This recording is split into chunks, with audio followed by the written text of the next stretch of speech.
शिवसमारम्भां श्रीशङ्कराचार्यमध्यमाम् अस्मदाचार्यपर्यन्तां वन्दे गुरुपरम्परां। ध्येयं सदा परिभवग्नमभीष्टदोहं तीर्थास्पदं शिवविरञ्चिनुतं शरण्यं विद्यार्थिहं प्रणतपालभवाब्धिपोतं वन्दे महापुरुष ते चरणारविन्दं। सच्चिदानन्दरूपाय विश्वोत्पत्त्यादिहेतवे तापत्रय विनाशाय श्रीकृष्णाय वयं नुमः। आप सभी का स्वागत है आज की हमारी शास्त्र दिन की कक्षा में, जहाँ हम अध्ययन कर रहे हैं महाभारत का। और इस समय जो है अभिमन्यु के वध के पश्चात अर्जुन प्रतिज्ञा कर चुके हैं कि जयद्रथ का वो वध करेंगे सायंकाल तक। लेकिन उसके बीच में हम कई सारे युद्ध और देखते हैं, जहां पर आचार्य द्रोण जो है वो पांडवों की सेना को विक्षुब्ध किए हुए हैं और सभी को लगभग परास्त करते जा रहे हैं। एक समय तो ऐसा आया कि युधिष्ठिर को भागना पड़ गया। उसके बाद पुनः पांडव सेना लौटी, फिर धृष्टद्युम्न ने उनका सामना किया और सात्विकी, जिसकी मतलब युधिष्ठिर की रक्षा का भार अर्जुन ने सात्विकी को ही सौंपा था, वो प्रसंग हमने कल पढ़ा। जहां पर युधिष्ठिर कहते हैं कि भाई देखो, वहां अर्जुन जो है सुबह से गए हुए हैं और अभी तक लौटे नहीं और वो लगातार युद्ध कर रहे हैं, तो तुम्हें उनकी रक्षा के लिए जाना चाहिए। परंतु सात्विकी कहते हैं कि नहीं, अर्जुन ने मुझे ऐसा कहा है कि मैं आपको छोड़कर नहीं जा सकता। तो युधिष्ठिर उनको समझाते हैं कि भाई देखो, ये भी कार्य मुख्य है, ये भी कार्य मुख्य है, तो दोनों में से जो ज्यादा प्राथमिक कार्य है यानी अर्जुन की रक्षा करना, उसमें उसको तुम करो। तो फिर हम वहां पर देखते हैं कि जो युधिष्ठिर हैं वो उनकी बड़ी प्रशंसा करते हैं। सात्विकी भी अपना जो है उनकी बात को मानते हैं और युद्ध के लिए प्रस्थान करते हैं। और प्रस्थान करते समय उनका सामना जो है द्रोणाचार्य से होता है, जिनको वो छोड़कर आगे चले जाते हैं। फिर कृतवर्मा के साथ होता है, उनको भी लड़कर उनको लगभग परास्त करते हुए वहां से आगे निकल जाते हैं। अब उसके आगे हम पढ़ेंगे कि समय हमारा प्रसंग है कि सात्विकी जो है अब अर्जुन को बचाने के लिए जा रहे हैं या उनकी सहायता करने के लिए जा रहे हैं। हमारा है चतुर्दशाधिक सप्तमोध्याय यानी 114वां अध्याय। धृतराष्ट्र का विषाद युक्त वचन, संजय का धृतराष्ट्र को ही दोषी बताना, कृतवर्मा का भीमसेन और शिखंडी के साथ युद्ध तथा पांडव सेना की पराजय। धृतराष्ट्रोवाच एवं बहुगुणं सैन्यम् एवं प्रविजितं बलं व्यूढमेव यथान्यायम् एवं बहु च संजय नित्यं पूजितमस्माभिः अभिकामं च नः सदा प्रणमत्यद्भुताकारं पुरस्ताद् दृष्टविक्रमं नातिवृद्धम् अवालं च नाकृशं नातिपीवरं लघुवृत्तायतप्रायं सारगात्रम अनामयम। धृतराष्ट्र ने कहा, संजय, मेरी सेना इस प्रकार अनेक गुणों से संपन्न है और इस तरह अधिक संख्या में इनका संग्रह किया गया है। पांडव सेना की अपेक्षा यह प्रबल भी है। इसकी व्यूह रचना भी इस प्रकार शास्त्रीय विधि के अनुसार की जाती है और इस तरह बहुत से योद्धाओं का समूह जुट गया है। हम लोगों ने सदा अपनी सेना का आदर सत्कार किया है तथा वह हमारे प्रति सदा से ही अनुरक्त भी है। हमारे सैनिक युद्ध की कला में बढ़े चढ़े हैं। हमारा सैन्य समुदाय देखने में अद्भुत जान पड़ता है तथा इस सेना में वे ही लोग चुन चुन कर रखे गए हैं जिनका पराक्रम पहले से ही देख लिया गया है। इनमें से ना तो कोई अधिक बूढ़ा है, न बालक है, न अधिक दुबला है, न बहुत ही मोटा है। उनका शरीर हल्का, सुडौल तथा प्रायः लंबा है। शरीर का एक एक अवयव सारवान यानी सबल है तथा सभी सैनिक निरोग एवं स्वस्थ हैं। इन सैनिकों का शरीर बंधे हुए कवच से आच्छादित है। इनके पास शस्त्र आदि आवश्यक सामग्रियों की बहुतायत है। ये सभी सैनिक शस्त्र ग्रहण संबंधी बहुत सी विद्याओं में प्रवीण हैं। चढ़ने, उतरने, फैलने, कूद कूद कर चलने, भांति भांति के प्रयोग भली भांति से प्रहार करने, युद्ध के लिए जाने और अवसर देखकर पलायन करने में भी कुशल हैं। हाथियों, घोड़ों तथा रथों पर बैठकर युद्ध करने की कला में सब लोगों की परीक्षा ली जा चुकी है और परीक्षा लेने के पश्चात उन्हें यथायोग्य वेतन दिया गया है। हमने किसी को भी गोष्ठी द्वारा बहकाकर, उपकार करके अथवा किसी संबंध के कारण सेना में भर्ती नहीं किया है। इनमें ऐसा कोई भी नहीं है जिसे बुलाया न गया हो अथवा जिसे बेगार में पकड़ कर लाया गया हो। मेरी सारी सेना की यही स्थिति है। इसमें सभी लोग कुलीन, श्रेष्ठ, हृष्ट पुष्ट, उद्दंडता शून्य, पहले से सम्मानित, यशस्वी और मनस्वी हैं। तात हमारे मंत्री तथा अन्य बहुतेरे प्रमुख कार्यकर्ता जो पुण्यात्मा, लोकपालों के समान पराक्रमी और मनुष्यों में श्रेष्ठ हैं, सदा इस सेना का पालन करते आए हैं। हमारा प्रिय करने की इच्छा वाले तथा सेना और अनुचरों सहित स्वेच्छा से ही हमारे पक्ष में आए हुए बहुत से भूपालगण भी इसकी रक्षा में तत्पर रहते हैं। संपूर्ण दिशाओं से बहकर आई हुई नदियों से परिपूर्ण होने वाले महासागर के समान हमारी यह सेना अगाध और अपार है, पक्ष रहित एवं पक्षियों के समान तीव्र वेग से चलने वाले रथों और घोड़ों से यह भरी हुई है। गंड स्थल से मत बहाने वाले गजराजों द्वारा आवृत यह मेरी विशाल वाहिनी यदि शत्रुओं द्वारा मारी गई है तो इसमें भाग्य के सिवा दूसरा क्या कारण हो सकता है। संजय, मेरी सेना भयंकर समुद्र के समान जान पड़ती है। योद्धा ही इसके अक्षय जल हैं, वाहन ही इसकी तरंग मालाएं हैं। क्षेपणीय, खड्ग, गदा, शक्ति, बाण और प्रास आदि अस्त्र शस्त्र इसमें मछलियों के समान भरे हुए हैं। ध्वजा और आभूषणों के समुदाय इसके भीतर रत्नों के समान संचित हैं। दौड़ते हुए वाहन ही वायु के वेग हैं, जिनसे यह सैन्य समुद्र कंपित एवं क्षुब्ध सा जान पड़ता है। द्रोणाचार्य ही इसकी पाताल तक फैली हुई गहराई है। कृतवर्मा इसमें महान हृदय के समान है। जलसंध विशाल ग्राह है और कर्ण रूपी चंद्रमा के उदय से यह सदा उद्वेलित होता रहता है। संजय, ऐसे मेरे सैन्य रूपी महासागर का वेग पूर्वक भेदन करके जब पांडव श्रेष्ठ सब्यसाची अर्जुन तथा सात्वतवंशी उदार महारथी युधान एकमात्र रथ की सहायता से इसके भीतर घुस गए, तब मैं अपनी सेना के शेष रहने की आशा नहीं देखता हूँ। उन दोनों अत्यंत वेगशाली वीरों को वहां सबका उल्लंघन करके घुसे हुए देख तथा सिंधुराज जयद्रथ को गांडीव से छूटे हुए बाणों की सीमा में उपस्थित पाकर काल प्रेरित कौरवों ने वहां कौन सा कार्य किया। उस दारुण संहार के समय जहां मृत्यु के सिवा दूसरी कोई गति नहीं थी, किस प्रकार उन्होंने कर्तव्य का निश्चय किया। तात, मैं युद्ध स्थल में एकत्र हुए कौरवों को काल का ग्रास ही मानता हूं, क्योंकि रणक्षेत्र में उनका पराक्रम भी पहले जैसा नहीं दिखाई देता है। संजय, श्री कृष्ण और अर्जुन बिना कोई क्षति उठाए युद्ध स्थल में मेरी सेना के भीतर घुस गए हैं, परंतु इनमें से कोई भी वीर उन दोनों को रोकने वाला न निकला। हमने दूसरे बहुत से महारथी योद्धाओं की परीक्षा करके ही उन्हें सेना में भर्ती किया है और यथायोग्य वेतन देकर तथा प्रिय वचन बोलकर उनका सत्कार किया है। तात, मेरी सेना में कोई भी ऐसा नहीं जिसे अनादर पूर्वक रखा गया हो। सबको उनके कार्य के अनुरूप ही भोजन और वेतन प्राप्त होता है। तात संजय, मेरी सेना में एक भी योद्धा ऐसा नहीं रहा होगा जिसे थोड़ा वेतन दिया गया हो अथवा बिना वेतन के ही रखा गया हो। तात, मेरे पुत्रों ने तथा कुटुंबी जनों और बंधु बांधवों ने भी सभी सैनिकों का यथाशक्ति दान मान और आसन आदि देकर सत्कार किया है। तथापि अर्जुन ने संग्राम भूमि में पहुंचते ही उन सबको पराजित कर दिया है और सात्विकी ने भी उन्हें कुचल डाला है। इसमें भाग्य के सिवा और क्या कहा जा सकता है।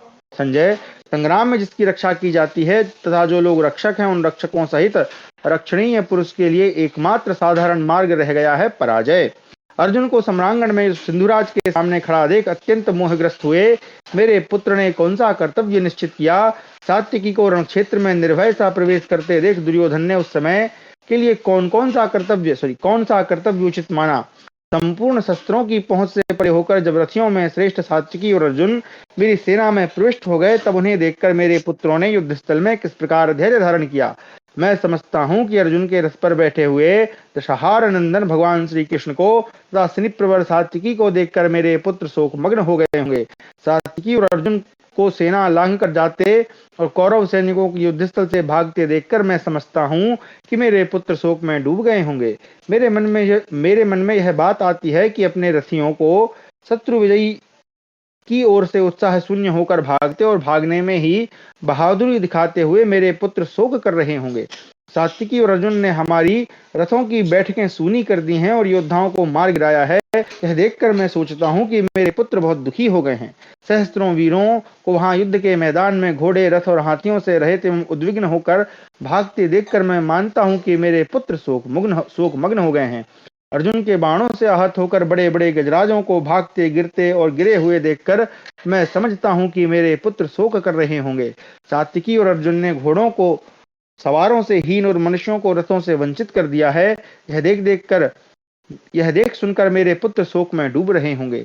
रण क्षेत्र में सात्विकी और अर्जुन द्वारा मारे गए तथा इधर उधर भागते हुए अश्व समूहों को देखकर मैं मानता हूँ कि मेरे पुत्र शोक दग्ध हो रहे होंगे। पैदल सिपाहियों को रण क्षेत्र में सवोर से भागते देख मैं समझता हूँ मेरे सभी पुत्र विजय से निराश हो शोक कर रहे होंगे। मेरे मन में यह बात आती है कि किसी से पराजित न होने वाले दोनों वीर अर्जुन और सात्विकी को क्षण भर में द्रोणाचार्य की सेना का उल्लंघन करते देख मेरे पुत्र शोकाकुल हो गए होंगे। तात, अपनी मर्यादा से कभी च्युत न होने वाले श्री कृष्ण और अर्जुन के सात्विकी सहित अपनी सेना में घुसने का समाचार सुनकर मैं अत्यंत मोहित हो रहा हूँ। श्री प्रवर महारथी सात्विकी जब कृतवर्मा की सेना को लांघकर कौरवी सेना में प्रविष्ट हो गए, तब कौरवों ने क्या किया। संजय, जब द्रोणाचार्य ने समर भूमि में पूर्वोक्त प्रकार से पांडवों को रोक दिया, तब वहां किस प्रकार युद्ध हुआ, यह सब मुझे बताओ। द्रोणाचार्य अस्त्र विद्या में निपुण, युद्ध में उन्मत्त होकर लड़ने वाले बलवान एवं श्रेष्ठ वीर हैं। पांचाल सैनिकों ने उस समय रण क्षेत्र में महाधनुर्धर द्रोण को किस प्रकार घायल किया, क्योंकि वे द्रोणाचार्य से बैर बांधकर अर्जुन की विजय की अभिलाषा रखते थे। संजय, भरद्वाज के पुत्र महारथी अश्वत्थामा ने भी पांचालों से दृढ़ता पूर्वक बैर बांधे हुए थे। सॉरी, क्षमा करें।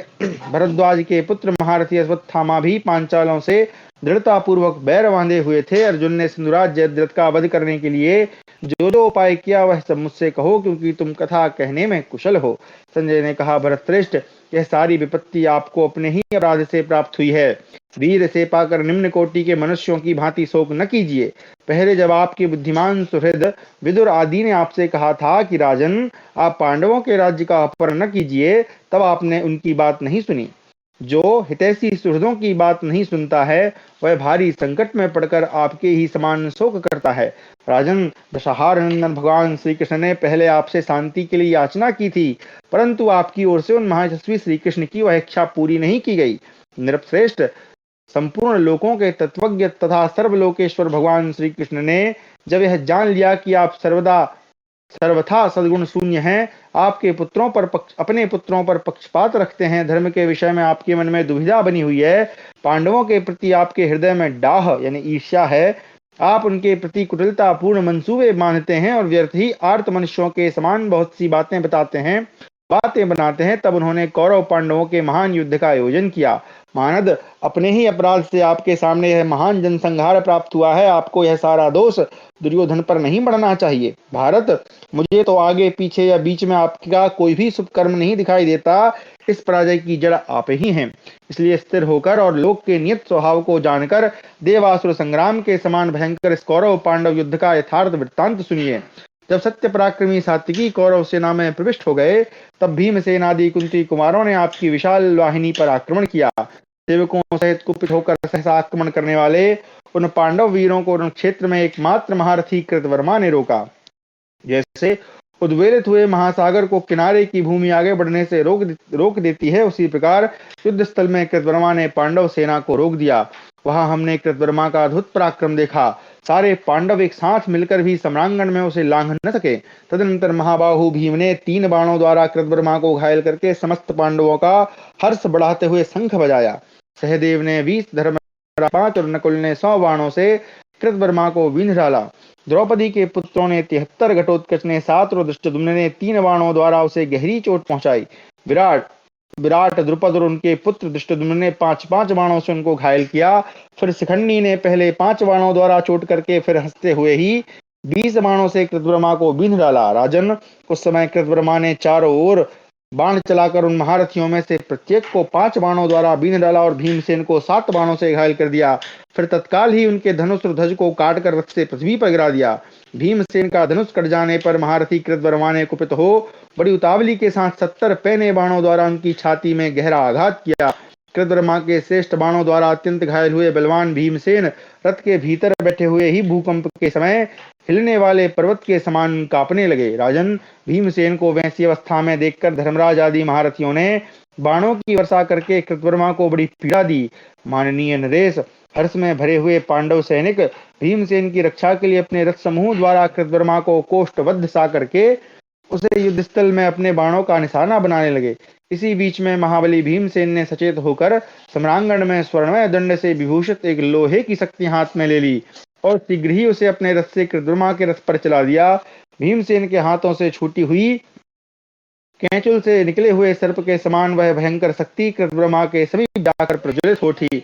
उस समय उपरात हुई प्रलय काल के अग्नि के समान उस शक्ति को सहसा 2 बाण मारकर कृतवर्मा ने उसके 2 टुकड़े कर दिए।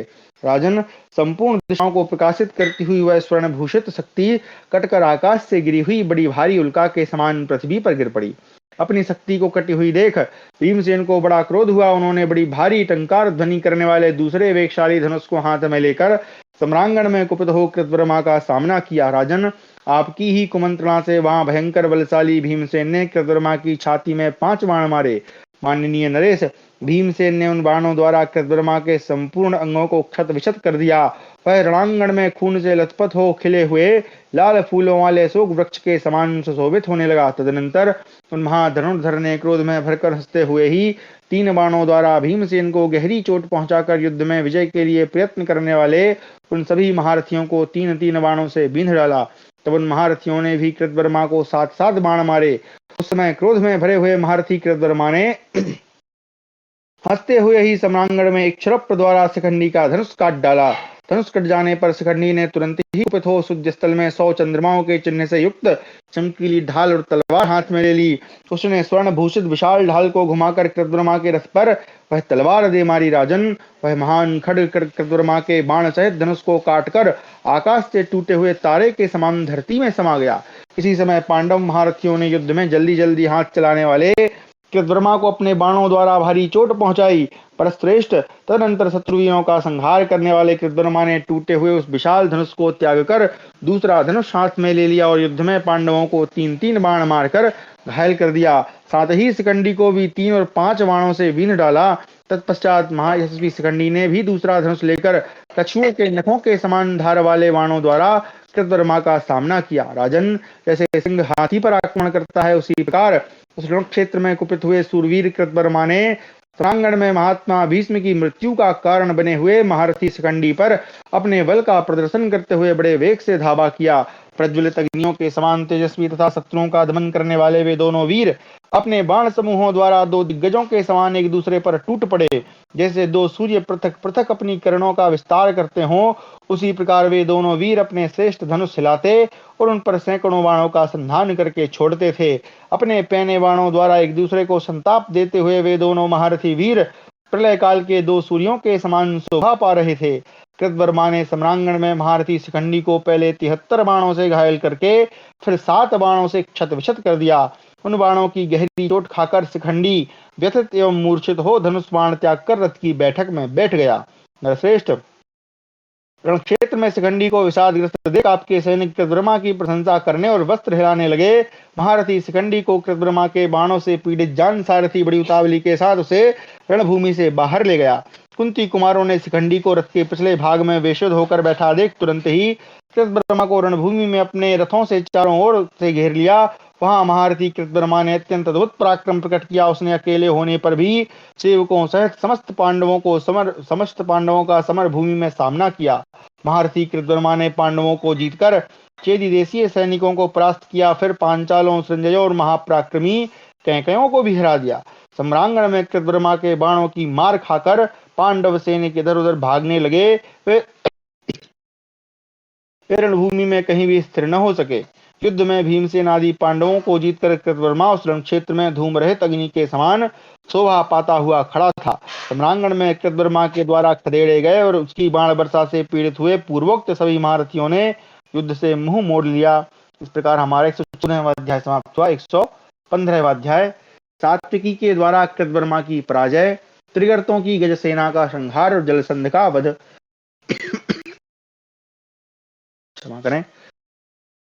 संजयोवाच, शृणुष्वेकमना राजन् यन्मां त्वं परिपृच्छसि द्राव्यमाणे बले तस्मिन् हार्दक्येन महात्मना लज्जया वनते चापि पृष्टैश्चापि तावकैः दीपो यासीत् पाण्डूनाम् अगाधे गाधमिच्छताम् श्रुत्वा स निनादं भीमं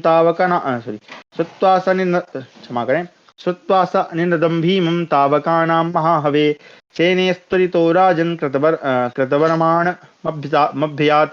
उवाच सारथिं तत्र क्रोधामर्षसमन्वितः हार्दिक्याभिमुखं सूतो कुरु मे रथमुत्तमम्।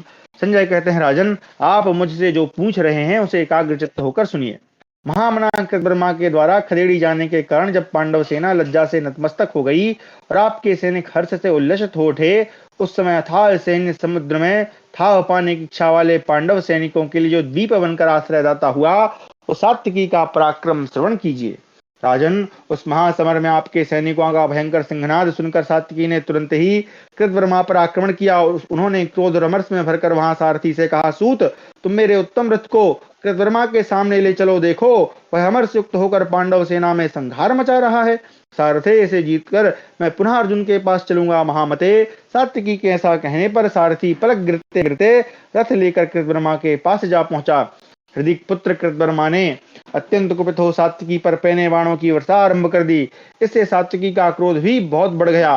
उन्होंने तुरंत ही कृतवर्मा पर समर भूमि में एक तीखे भल्ल का प्रहार किया, फिर 4 बाण और मारे और चारों बाणों ने कृतवर्मा के चारों घोड़ों को मार डाला। सात्विकी ने भल्ल से उनके धनुष को काट दिया, फिर पैने बाणों द्वारा उसके पृष्ठ रक्षक और सारथी को भी क्षत विक्षत कर दिया। तदनंतर सत्य पराक्रमी सात्विकी ने कृतवर्मा को रथहीन करके झुकी हुई गांठ वाले बाणों द्वारा उसकी सेना को पीड़ित करना आरंभ किया। सात्विकी के बाणों से पीड़ित हो कृतवर्मा की सेना भाग खड़ी हुई।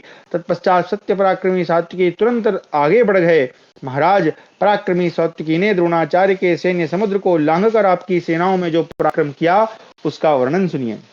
उस महासमर में कृतवर्मा को पराजित करके हर्ष में भरे हुए सूरवीर सात्विकी बिना किसी घबराहट के सारथी से बोले, सूत, धीरे धीरे चलो। रथ, घोड़े, हाथी और पैदलों से भरी हुई आपकी सेना को देखकर सात्विकी ने पुनः सारथी से कहा, सूत, द्रोणाचार्य की सेना के बाएं भाग में जो यह मेघों की घटा के समान विशाल गज सेना दिखाई देती है, इसके मुहाने पर रुक्मरथ खड़ा है। इसमें बहुत से ऐसे सूरवीर हैं जिन्हें युद्ध में रोकना अत्यंत कठिन है। ये दुर्योधन की आज्ञा से प्राणों का मोह छोड़कर मेरे साथ युद्ध करने के लिए खड़े हैं। सूत, इन्हें रण में परास्त किए बिना ना तो जयद्रथ को प्राप्त किया जा सकता है और न किसी प्रकार अर्जुन ही मुझे मिल सकते हैं। ये समस्त विद्याओं में प्रवीण योद्धा एक साथ संगठित होकर खड़े हैं। ये त्रिगर्त देश के उदार महारथी राजकुमार ये त्रिगर्त देश के उदार महारथी राजकुमार महान धनुर्धर हैं और सभी पराक्रम पूर्वक युद्ध करने वाले हैं। इन सबकी ध्वजा स्वर्णमयी है। ये समस्त वीर मेरी ही ओर मुंह करके युद्ध करने के लिए खड़े हैं। सारथे, घोड़ों को हांको और मुझे शीघ्र ही इनके पास पहुंचा दो। मैं द्रोणाचार्य के देखते देखते त्रिगर्तों के साथ युद्ध करूंगा। तदनंतर सात्विकी की सम्मति के अनुसार सारथी सूर्य के समान तेजस्वी तथा पताकों से विभूषित रथ के द्वारा धीरे धीरे आगे बढ़ा। उस रथ के उत्तम घोड़े क्षमा करें उस रथ के उत्तम घोड़े कुंद, चंद्रमा और चांदी के समान श्वेत रंग के थे। वे सारथी के अधीन रहने वाले और वायु के समान वेगशाली थे तथा युद्ध में उछलते हुए उस रथ का भार वहन करते थे। शंख के समान श्वेत रंग वाले उन उत्तम घोड़ों द्वारा रणभूमि में आते हुए सात्विकी को त्रिगर्त देशीय सूरवीरों ने सब ओर से गज सेना द्वारा घेर लिया। शीघ्रता पूर्वक लक्ष्य भेदने वाले वे समस्त सैनिक नाना प्रकार के तीखे बाणों की वर्षा कर रहे थे। सात्विकी ने भी पैने बाणों द्वारा गज सेना के साथ युद्ध प्रारंभ किया। मानो वर्षा काल में महान मेघ पर्वतों पर जल की धारा बरसा रहे हों। श्रीवंश के वीर सात्विकी द्वारा चलाए हुए वज्र और बिजली के समान स्पर्श वाले उन बाणों की मार खाकर उस सेना के हाथी युद्ध का मैदान छोड़कर भागने लगे। उन हाथियों के दांत टूट गए, सारे अंगों से खून की धाराएं बहने लगी। कुंभस्थल और गंडस्थल फट गए, कान, मुख और सुंड छिन्न भिन्न हो गए, महावत मारे गए तथा पताकाएं टूटकर गिर गईं। उनके मर्मस्थल विदीर्ण हो गए, घंटे टूट गए और विशाल ध्वज कटकर गिर पड़े। सवार मारे गए तथा झूल खिसक कर गिर गए थे। राजन, ऐसी अवस्था में उन हाथियों ने भागकर विभिन्न दिशाओं की शरण ली। उनके चिघाड़ने की ध्वनि मेघों की गर्जना के समान जान पड़ती थी। वे सात्विकी के चलाए हुए नाराज, वत्सदंत, भल्ल, अंजलिक, क्षुरप्र, अर्धचंद्र नामक बाणों से विदीर्ण हो नाना प्रकार से आर्तनाद करते, रक्त बहाते तथा मलमूत्र छोड़ते हुए भाग रहे थे। उनमें से कुछ हाथी चक्कर काटने लगे, कुछ लड़खड़ाने लगे, कुछ धराशायी हो गए और कुछ पीड़ा के मारे अत्यंत शिथिल हो गए थे। इस प्रकार युधान के अग्नि और सूर्य के समान तेजस्वी बाणों द्वारा पीड़ित हुई हाथियों की वह सेना सब ओर भाग गई। उस गज सेना के नष्ट होने पर महाबली जलसंध युद्ध के लिए उद्यत हो श्वेत घोड़ों वाले सात्विकी के रथ के समीप अपना हाथी ले आया। सूरवीर एवं पवित्र जलसंध ने अपने शरीर में सोने का कवच धारण कर रखा था। उसकी दोनों भुजाओं में सोने के ही बाजूबंद शोभा पा रहे थे। दोनों कानों में कुंडल और मस्तक पर किरीट चमक रहे थे। उसने हाथ में तलवार ली थी और संपूर्ण शरीर में रक्त चंदन का लेप लगा हुआ था।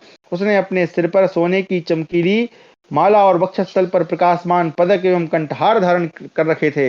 महाराज, हाथी की पीठ पर बैठकर अपने सोने के बने हुए धनुष को हिलाता हुआ जलसंध बिजली सहित मेघ के समान शोभा पा रहा था।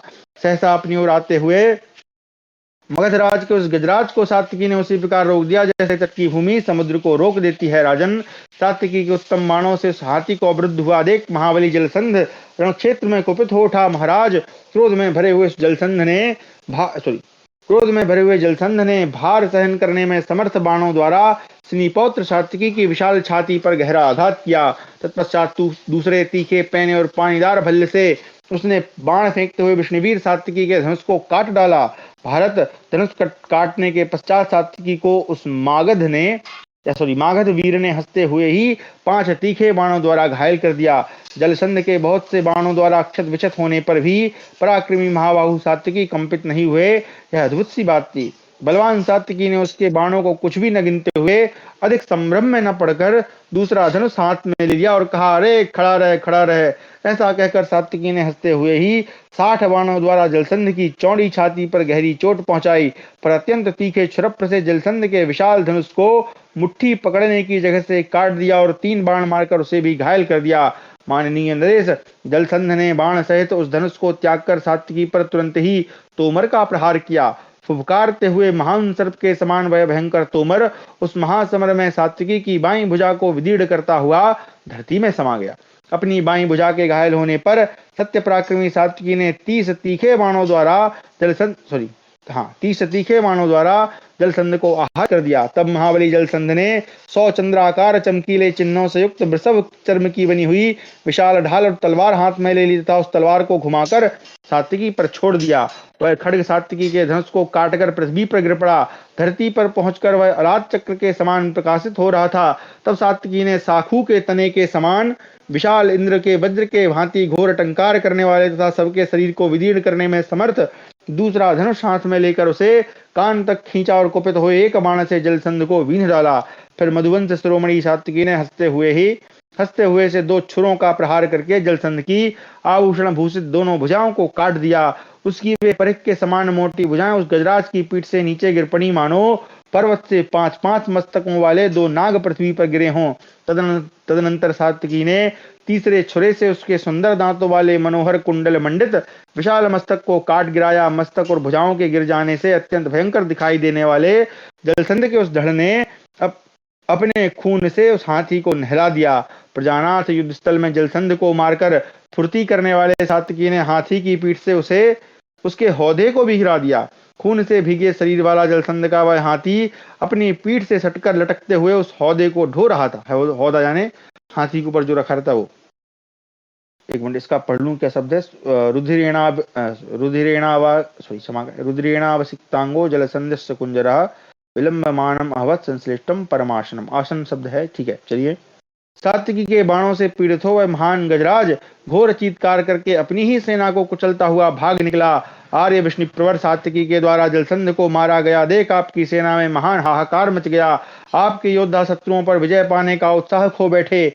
अबे भाग निकलने में ही उत्साह दिखाने लगे और युद्ध से मुंह मोड़कर चारों ओर भाग गए। राजन, इसी समय शस्त्रधारियों में श्रेष्ठ द्रोणाचार्य अपने वेगशाली घोड़ों द्वारा महारथी युधान का सामना करने के लिए आ पहुंचा। स्निपौत्र सात्विकी को बढ़ते देख नरश्रेष्ठ कौरव महारथी द्रोणाचार्य के साथ ही कुपित हो उन पर टूट पड़े। राजन, फिर तो उस रण क्षेत्र में कौरवों सहित द्रोणाचार्य तथा सात्विकी का देवासुर संग्राम के समान भयंकर युद्ध होने लगा। इस प्रकार हमारा 115वां अध्याय समाप्त हुआ। 116वां अध्याय सात्विकी का पराक्रम तथा दुर्योधन और कृतवर्मा की पुनः पराजय। संजयोवाच ते किरन्तः सर्वव्रातान् सर्वे यत्ता प्रहारिणः त्वरमाणा महाराज युधानमयोधयन् तम द्रोणः सप्तसप्तत्या जघानि निशितैः शरैः दुर्मर्षणो 12 दुस्सहो 10 विकर्णश्चापि निशितैः 30 कंकपत्रिभिः पिभ्याद सभ्ये पार्श्वे तु स्तनाभ्यामंतरे तथा। संजय कहते हैं, महाराज, वे प्रहार कुशल संपूर्ण योद्धा सावधान हो बड़ी फुर्ती के साथ बाण समूह की वर्षा करते हुए वहां युधान के साथ युद्ध करने लगे। द्रोणाचार्य ने सात्विकी को 77 तीखे बाणों से घायल कर दिया। फिर दुर्मर्शन ने 12 और दुष्य ने उन्हें 10 बाणों से बीन डाला। तत्पश्चात विकर्ण ने भी कंक की पांख वाले 30 तीखे बाणों से सात्विकी की बाईं पसली और छाती छेद डाली। आर्य, तदनंतर दुर्मुख ने 10, दुशासन ने 8 और चित्रसेन ने 2 बाणों से सात्विकी को घायल कर दिया। राजन, उस रण क्षेत्र में दुर्योधन तथा अन्य सूरवीर महारथियों ने भारी बाण वर्षा करके सात्विकी को पीड़ित कर दिया। आपके महारथी पुत्रों द्वारा सब ओर से घायल किए जाने पर विष्णुवंशी वीर सात्विकी ने उन सबको पृथक पृथक अपने बाणों से बींधकर बदला चुकाया। उन्होंने द्रोणाचार्य को 3, दुशाय को 9, विकर्ण को 25, चित्रसेन को 7, दुर्मर्शन को 12, विंशति को 8, सत्यव्रत को 9 तथा विजय को 10 बाणों से घायल किया। तदनंतर महारथी सात्विकी ने सोने के अंगद से विभूषित अपने विशाल धनुष को हिलाते हुए तुरंत ही आपके महारथी पुत्र दुर्योधन पर आक्रमण किया। सब लोगों के राजा और समस्त संसार के विख्यात महारथी दुर्योधन को उन्होंने अपने बाणों द्वारा गहरी चोट पहुंचाई। फिर तो उन दोनों में भारी युद्ध छिड़ गया। उन दोनों महारथियों ने समर भूमि में बाणों का संधान और तीखे बाणों का प्रहार करते हुए एक दूसरे को अदृश्य कर दिया। सात्विकी क्रूरात दुर्योधन के बाणों से बिंधकर अधिक मात्रा में रक्त बहाने लगे। उस समय वे अपना रक्त बहाते हुए लाल चंदन के वृक्ष के समान शोभा पा रहे थे। सात्विकी के बाण समूहों से घायल होकर आपका पुत्र दुर्योधन स्वर्णमय मुकुट धारण किए ऊंचे यूप के समान सुशोभित हो रहा था। राजन, रण क्षेत्र में सात्विकी ने धनुर्धर दुर्योधन के धनुष को एक क्षुरप्र द्वारा हंसते हुए से काट दिया। धनुष कट जाने पर उन्होंने बहुत से बाण मारकर दुर्योधन के शरीर को चुन दिया। शीघ्रता पूर्वक हाथ चलाने वाले अपने शत्रु सात्विकी के बाणों द्वारा विदीर्ण होकर राजा दुर्योधन रणभूमि में विपक्षी के उस विजय सूचक पराक्रम को सह न सका। उसने सोने की पीठ वाले दूसरे दुर्धर्ष धनुष को लेकर शीघ्र ही 100 बाणों से सात्विकी को घायल कर दिया। आपके बलवान और धनुर्धर पुत्र के द्वारा अत्यंत घायल किए जाने पर सात्विकी ने भी अमरस के वशीभूत होकर आपके पुत्र को बड़ी पीड़ा दी। राजा को पीड़ित देखकर आपके अन्य महारथी पुत्रों ने बलपूर्वक बाणों की वर्षा करके सात्विकी को आच्छादित कर दिया। आपके बहुसंख्यक महारथी पुत्रों द्वारा बाणों से आच्छादित किए जाने पर सात्विकी ने उनमें से एक एक को पहले 5-5 बाणों से घायल किया, फिर 7-7 बाणों से बीन डाला। तत्पश्चात तुरंत ही 8 शीघ्रगामी बाणों द्वारा दुर्योधन को भी गहरी चोट पहुंचाई। इसके बाद युधान ने हंसते हुए ही दुर्योधन के शत्रु भीषण धनुष को और मणिमय नाग से चिन्ह ध्वज को भी बाणों द्वारा काट गिराया। फिर 4 तीखे बाणों से उसके चारों घोड़ों को मारकर महर्षि सात्विकी ने क्षुरप्र द्वारा उसके सारथी को भी मार गिराया। तदनंतर हर्ष में भरे हुए सात्विकी ने महारथी क्रूरात दुर्योधन पर बहुत से मर्मभेदी बाणों की वर्षा आरंभ कर दी। राजन, सात्विकी के श्रेष्ठ बाणों द्वारा सम्रांगण में क्षत विक्षत होकर आपका पुत्र दुर्योधन सहसा भागा और धनुर्धर चित्रसेन के रथ पर जा चढ़ा। जैसे आकाश में राहु चंद्रमा पर ग्रहण लगाता है, उसी प्रकार सात्विकी द्वारा राजा दुर्योधन को ग्रस्त होते देख वहां सब लोगों में हाहाकार मच गया। उस कोलाहल को सुनकर महारथी कृतवर्मा सहसा वहीं आ पहुंचा जहां शक्तिशाली सात्विकी खड़े थे। वह अपने श्रेष्ठ धनुष को कपाता, घोड़ों को हाँकता और आगे बढ़ो, जल्दी चलो कहकर सारथी को फटकारता हुआ वहां आया। माइक खुला है क्या? अगर खुला हो तो कृपया बंद कर लें। महाराज, मुंह बाए हुए काल के समान कृतवर्मा को वहां आते देख युधान ने अपने सारथी से कहा, सूत, यह कृतवर्मा बाण लेकर रथ के द्वारा तीव्र वेग से आ रहा है। यह संपूर्ण धनुर्धरों में श्रेष्ठ है। तुम रथ के द्वारा इसकी अगवानी करो। तदनंतर सात्विकी विधि पूर्वक सजाए गए तेज घोड़ों वाले रथ के द्वारा रणभूमि में धनुर्धरों के आदर्शभूत कृतवर्मा के पास जा पहुंचे। तत्पश्चात प्रज्वलित पावक और वेगशाली व्याघ्रों के समान वे दोनों नरश्रेष्ठ वीर अत्यंत कुपित हो एक दूसरे से भिड़ गए। कृतवर्मा ने सात्विकी पर तेज धार वाले 26 तीखे बाण चलाए और 5 बाणों द्वारा उनके सारथी को भी घायल कर दिया। इसके बाद 4 उत्तम बाण मारकर उसने सात्विकी के सुशिक्षित एवं विनीत 4 सिंधी घोड़ों को भी बींध डाला। सिंधी मतलब यहाँ पे सैंधवान यानी जो क्या बोलते हैं, सिंधु देश के घोड़े। तदनंतर सोने के केयूर और सोने के ही कवच धारण करने वाले स्वर्णमय ध्वजा से सुशोभित कृतवर्मा ने सोने की पीठ वाले अपने विशाल धनुष की टंकार करके स्वर्णमय पंख वाले बाणों से सात्विकी को आगे बढ़ने से रोक दिया। तब सिनीपौत्र सात्विकी ने बड़ी उतावली के साथ मन में अर्जुन के दर्शन की कामना लिए वहां कृतवर्मा को 80 बाण मारे। शत्रुओं को संताप देने वाला दुर्धर्ष वीर कृतवर्मा अपने बलवान शत्रु सात्विकी के द्वारा अत्यंत घायल होकर उसी प्रकार कांपने लगा जैसे भूकंप के समय पर्वत हिलने लगता है। तत्पश्चात सत्य पराक्रमी सात्विकी ने 63 बाणों से उसके चारों घोड़ों को और 7 तीखे बाणों से उसके सारथी को भी शीघ्र ही छद्मविषत कर दिया। अब सात्विकी ने अपने धनुष पर स्वर्णमय पंख वाले अत्यंत तीखे तेजस्वी बाण का संधान किया, जो क्रोध में भरे हुए सर्प के समान प्रतीत होता था। उस बाण को उन्होंने कृतवर्मा पर छोड़ दिया। सात्विकी का वह बाण यमदंड के समान भयंकर था। उसने कृतवर्मा के स्वर्ण जटित चमकीले कवच को छिन्न भिन्न करके उसे गहरी चोट पहुंचाई तथा खून से लथपथ होकर वह धरती में समा गया। युद्ध स्थल में सात्विकी के बाणों से पीड़ित हो कृतवर्मा खून की धारा बहाता हुआ धनुष बाण छोड़कर उस उत्तम रथ के पिछले भाग में गिर पड़ा। सिंह के समान दांतों वाला अमित पराक्रमी नरश्रेष्ठ कृतवर्मा सात्विकी के बाणों से पीड़ित हो घुटनों के बल रथ की बैठक में गिर गया। सहस्त्रबाहु अर्जुन के समान दुर्जय तथा महासागर के समान अक्षोभ्य कृतवर्मा को इस प्रकार पराजित करके सात्विकी वहां से आगे बढ़ गए। जैसे वृत्रनाशक इंद्र असुरों की सेना को लांघ कर जा रहे हों, उसी प्रकार प्रवर सात्विकी संपूर्ण सैनिकों के देखते देखते उनके बीच से होकर उस सेना का परित्याग करके चल दिए। उस कौरव सेना में सैकड़ों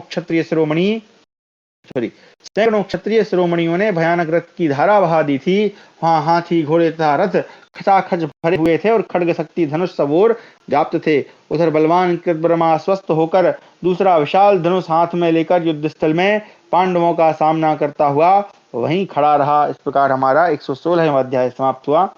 117वां अध्याय सात्विकी और द्रोणाचार्य का युद्ध, द्रोण की पराजय तथा कौरव सेना का पलायन। वाह, ये दोबारा लड़ रहे हैं, मतलब पहली बार तो उसने छोड़ दिया था।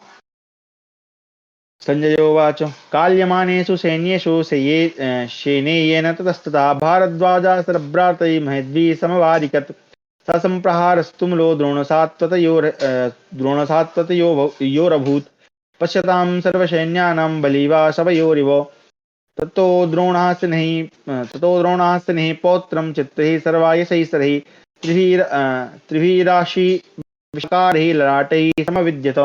संजय कहते हैं महाराज, जब सात्विकी जहां तहां जा जाकर आपकी सेनाओं को काल के गाल में भेजने लगे, तब द्रोणाचार्य ने उन पर बाण समूह की वर्षा प्रारंभ कर दी।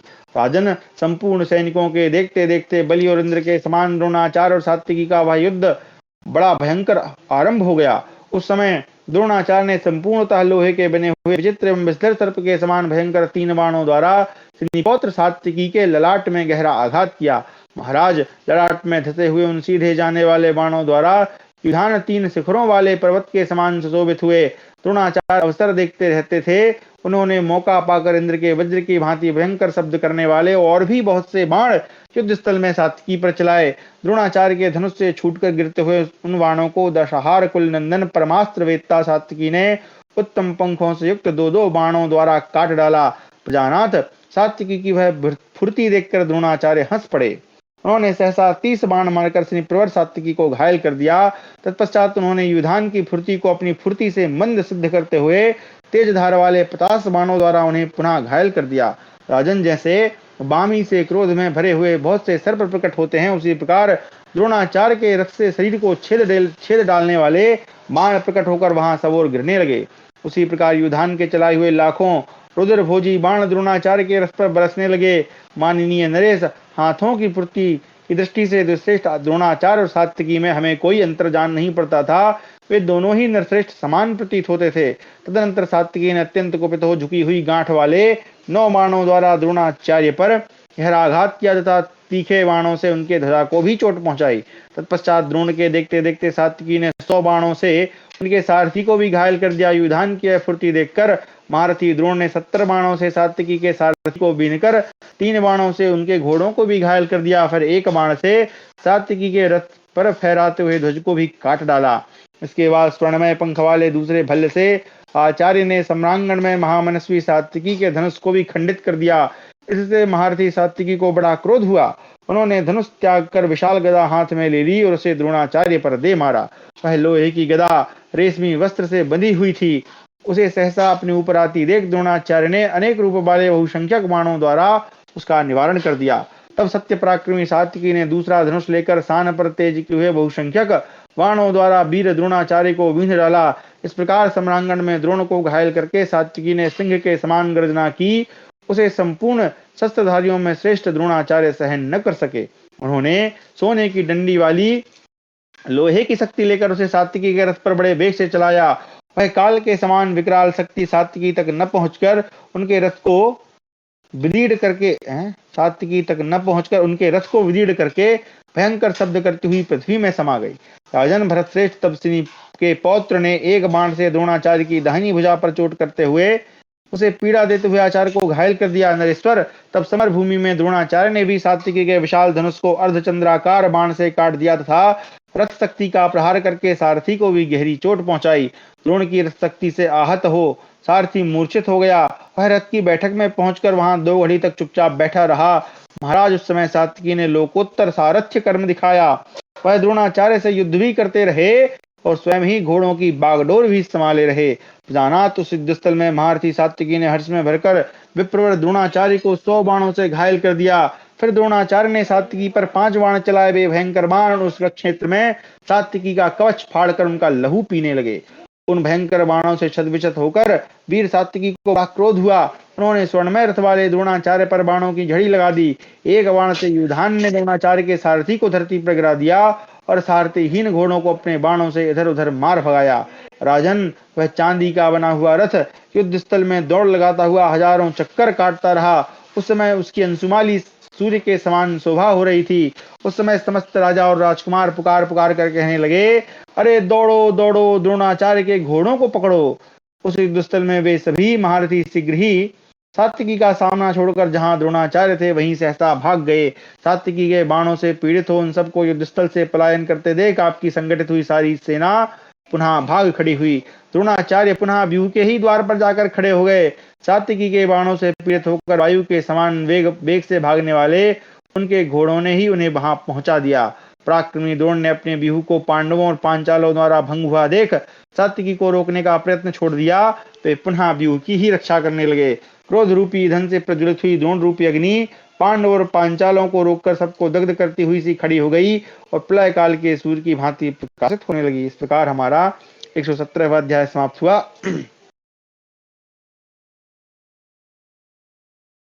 हमारा है अब 118वां अध्याय। एक सेकंड, अच्छा पानी पी लें, जरा गला सूख जाता है।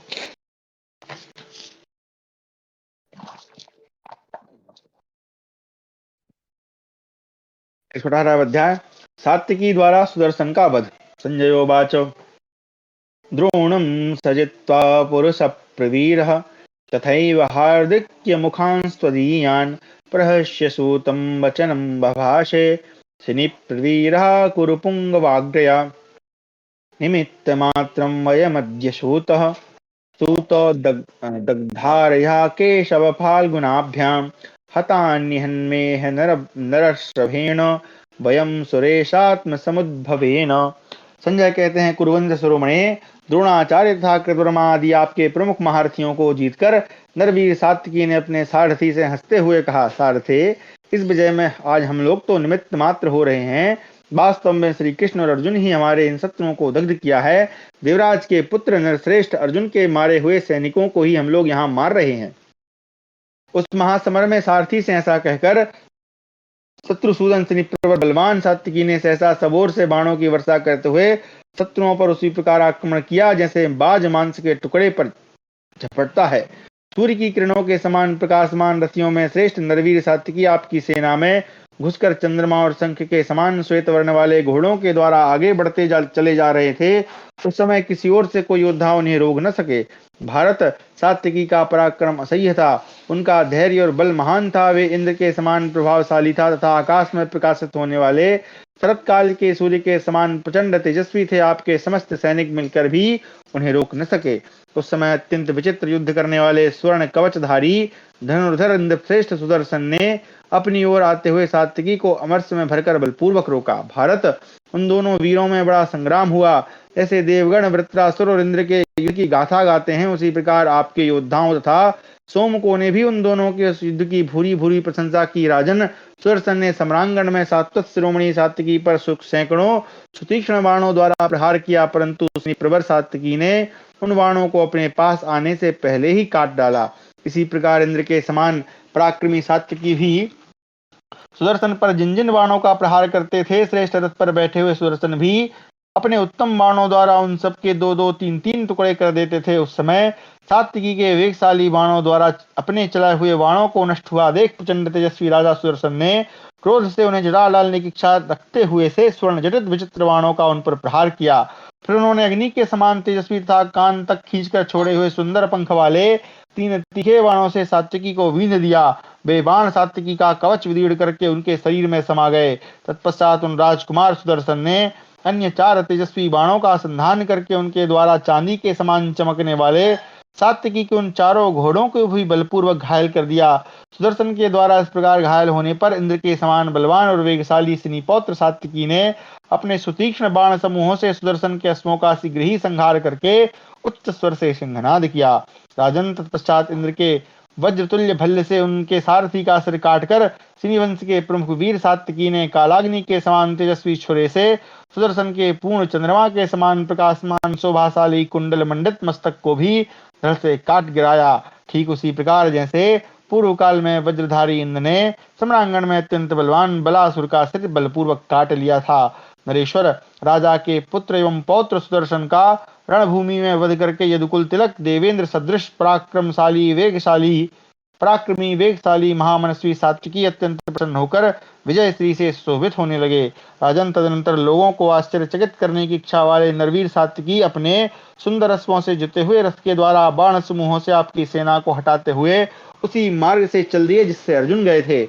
उनके उस आश्चर्यजनक उत्तम पराक्रम की वहां एकत्र हुए समस्त योद्धाओं ने बड़ी प्रशंसा की।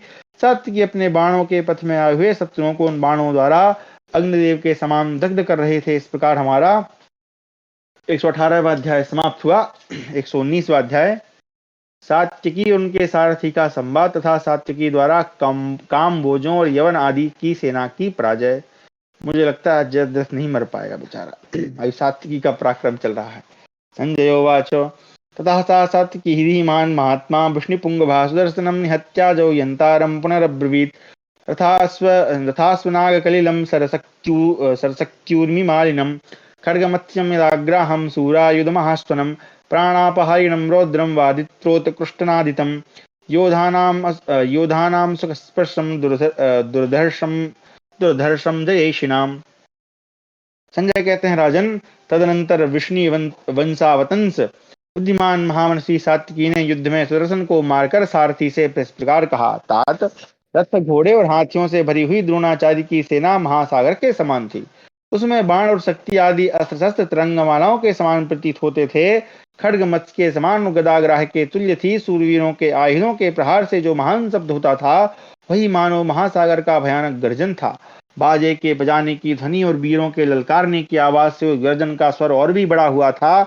योद्धाओं के लिए उसका स्पर्श अत्यंत दुखदायक था। जो विजय की अभिलाषा नहीं रखते ऐसे लोगों के लिए वह प्राणनाशक भयंकर सैन्य समुद्र दुर्धर्ष था। युद्धस्थल में खड़ी हुई जलसंध की सेना ने उसे राक्षसों के समान घेर रखा था। उस दुस्तर सेना सागर से हम लोग पार हो गए हैं। उससे भिन्न जो शेष सेना है उसे मैं सुगमता पूर्वक लांघने योग्य जल वाली छोटी नदी के समान समझता हूँ। अतः तुम निर्भय होकर घोड़ों को आगे बढ़ाओ। सेवकों सहित दुर्धर्ष वीर द्रोणाचार्य को युद्धस्थल में जीतकर मैं ऐसा मानता हूँ कि इस समय सब्यसाची अर्जुन हमारे हाथ में ही आ गए हैं। योद्धाओं में श्रेष्ठ कृतवर्मा को पराजित करके मैं ऐसा समझता हूँ कि अर्जुन मुझे मिल गए। जैसे सूखे तृणलता वाले वन में प्रज्वलित हुई अग्नि के लिए कहीं कोई बाधा नहीं रहती, उसी प्रकार मुझे इन अनेक सेनाओं को देखकर तनिक भी त्रास नहीं हो रहा है। देखो, पांडव प्रवर अर्जुन जिस मार्ग से गए हैं वहां की भूमि धराशायी हुए पैदलों, घोड़ों, रथों और हाथियों के समुदाय से विषम एवं दुर्लंघ्य हो गई है। सारथे उन्हीं महात्मा अर्जुन की खदेड़ी हुई वह सेना इधर उधर भाग रही है। दौड़ते हुए रथों, हाथियों और घोड़ों से लाल रेशम के समान यह धूल ऊपर को उठ रही है। इससे मैं समझता हूँ कि श्री कृष्ण जिनके सारथी हैं वे अर्जुन हमारे निकट ही हैं। तभी यह अमित शक्तिशाली गांडीव धनुष की टंकार सुनाई दे रही है। इस समय मेरे सामने जैसे शुभ शकुन प्रकट हो रहे हैं, उससे जान पड़ता है अर्जुन सूर्यास्त होने से पहले ही जयद्रथ को मार डालेंगे। सूत, धीरे धीरे घोड़ों को आराम देते हुए उस ओर चलो जहां वह शत्रु सेना खड़ी है, जहां ये तलक त्राण धारण किए दुर्योधन आदि योद्धा उपस्थित हैं, जहां कवच धारण किए रणदुर्मत क्रूर कर्मा काम्बोज धनुष बाण धारण किए प्रहार कुशल यवन शक किरात दरद बरवर ताम्र लिप्त था हाथों में भांति भांति के आयुध धारण किए अन्य बहुत से म्लेच्छ, वे सब के सब जहां दुर्योधन को अगुआ बनाकर दस्ताने पहने युद्ध की इच्छा से मेरी ओर मुंह करके खड़े हैं वहीं चलो। इन सबको युद्धस्थल में रथ, हाथी, घोड़े और पैदलों सहित मार लेने पर निश्चित रूप से समझ लो कि हम लोग इस अत्यंत भयंकर दुर्गम संकट से पार हो गए। सारथी ने कहा, विष्णुनंदन, आपके सामने क्रोध में भरे हुए जमदग्नि नंदन परशुराम भी खड़े हो जाएं तो मुझे भय नहीं होगा। महाबाहो, रथियों में श्रेष्ठ द्रोणाचार्य, कृपाचार्य अथवा मद्राज शल्य ही क्यों न खड़े हों, तथापि आपके आश्रित रहकर मुझे कदापि भय नहीं हो सकता। शत्रुसूदन, आपने पहले भी युद्ध में बहुतेरे कवचधारी क्रूर कर्मा दुर्मत काम्बोजों को परास्त किया है। धनुष बाण धारण करने वाले प्रहार कुशल यवनों को जीता है। शकों, किरातों, दरदरों, बर्बरों, ताम्र लिप्तों तथा हाथों में नाना प्रकार के आयुध लिए अन्य बहुत से म्लेच्छों को पराजित किया है। इन अवसरों पर पहले कभी कोई किसी प्रकार का भय नहीं हुआ था, फिर इस गाय की खुर के समान इस तुच्छ युद्ध स्थल में आकर क्या भय हो सकता है। आयुष्मान, बताइए, इन दो मार्गों में से मैं किसके द्वारा आपको अर्जुन के पास पहुंचाऊं। वार्ष्णेय, आप किनके ऊपर क्रुद्ध हैं, किनकी मृत्यु आ गई है, किनका मन आज यमपुरी में जाने के लिए उत्साहित हो रहा है। युद्ध में काल, अंतक और यम के समान पराक्रम दिखाने वाले आप जैसे बल विक्रम संपन्न वीर को देखकर आज कौन कौन से योद्धा मैदान छोड़कर भागने वाले हैं। महाबाहो, आज राजा यम किसका स्मरण कर रहे हैं।